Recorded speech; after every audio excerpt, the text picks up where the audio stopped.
kwa nini kisa chake.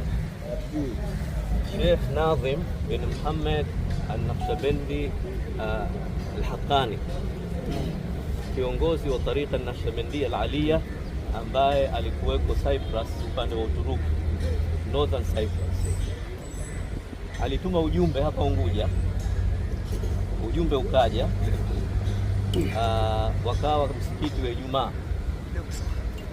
Sasa pale Sheikh alikuwa anataka apate khalifa Zanzibar hapa, kwa sababu Sheikh Nazim alikuwa anayependa sana Zanzibar.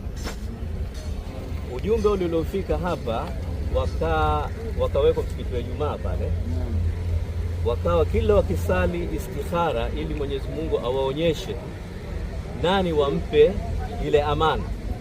Akawa anatokea Sheikh Jabir. Siku ya tatu akamwambia Sheikh Nazim, akapigia simu akamwambia Sheikh, akamwambia mpeni huyo, ndio yeye.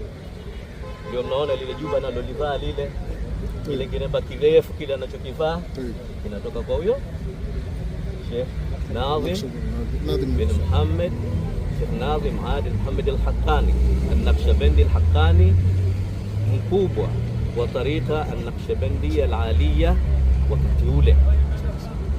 Sheikh Jabir hakujaliwa kuonana na Sheikh Nazim, lakini Mwenyezi Mungu alijalia akatupa hatwa tukenda pamoja mimi na yeye kwenda kuzuru makamu ya Sheikh Nazim huko Cyprus.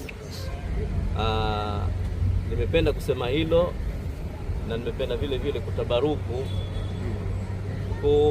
kusoma dua fupi ambayo shekhe wetu alikuwa anapenda kuisoma vile kwa ajili ya huyu bwana ambaye alikuwa kapewa amana hiyo, ingawa hapa Zanzibar hakuweza kuwa na kikosi cha wafuasi wa tarika hiyo.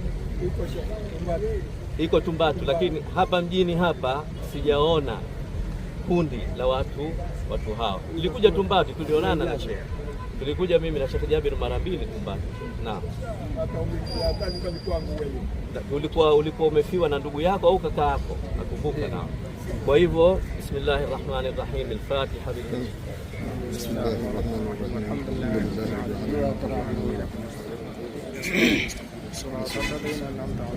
على أشرف العالمين سيدنا محمد الصلوات صلى الله عليه وسلم. على أشرف العالمين سيدنا محمد الصلوات. على أفضل العالمين سيدنا محمد الصلوات. على أكمل العالمين سيدنا محمد الصلوات.